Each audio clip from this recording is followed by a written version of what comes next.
Hi ஹாய்ஸ், நான் உங்கள் நிலா. இன்றைக்கி ஒரு சின்ன கதை சொல்லட்டுமா? ஒரு பெரிய காடு. அந்த காட்டில் பார்த்திங்கன்னா ஒரு புலின்னா சரியான சோம்பேறி புலி. அந்த புலி பார்த்திங்கன்னா இறையெல்லாம் தேடி போகாதுங்க, ஒரு பாறை மேலே போய் படுத்துக்கும். அந்த பாறை பக்கத்தில் ஏதாவது விலங்குகள் வந்தால் உடனே அதை அடித்து சாப்பிடும்.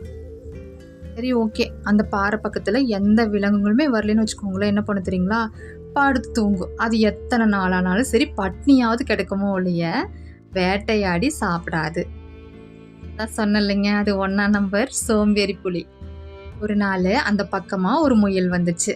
அந்த முயலை பார்த்தோன்னே ஓகே, நம்மளுக்கு ஒரு இறை கிடச்சிருச்சுன்னு ரொம்ப சந்தோஷப்பட்டுச்சு.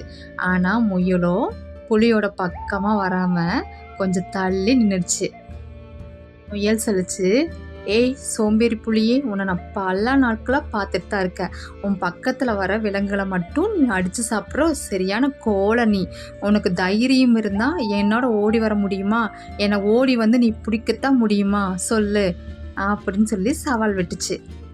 இதுக்கு புலி சொல்லிச்சு, இவ்வளோண்டு முயல் நீ எங்கிட்டயே சவால் விடுறியா? இதோ நான் உன்னை பிடிக்கிறேன் பாருன்னு சொல்லிட்டு முயலை விரட்ட தொடங்கியது அந்த புலி, சோம்பேறி புலி.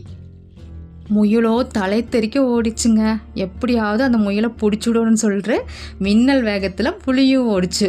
முயல் பார்த்திங்கன்னா நிறைய புதர்களை தாண்டி தாவி தாவி ஓடிச்சு. புலியும் சளைக்காமல் அந்த புதர்களெல்லாம் தாண்டி ஓடிச்சு. பாவங்க, முயல் பார்த்திங்கன்னா கொஞ்ச நேரத்திலே புதர்களில் வந்து ரொம்ப அடர்த்தியாக இருந்தனால கால் தடுமாறி கீழே விழுந்துருச்சு. புலியும் தாவி போய் அந்த முயலை பிடிச்சிருச்சு. புலி என்ன பண்ணியிருக்கும்? அந்த முயலை கடித்து சாப்பிட்ருக்குமா? இல்லைங்க. புலி என்ன தெரியுமா சொல்லிச்சு? முயலே, சோம்பேறியாக இருந்த எண்ணெயே இந்த அளவுக்கு நீ ஓட வச்சிட்ட. அதனால் நான் வந்து ரொம்ப சுறுசுறுப்பாக இருக்கிற மாதிரி நான் ஃபீல் பண்ணுறேன்.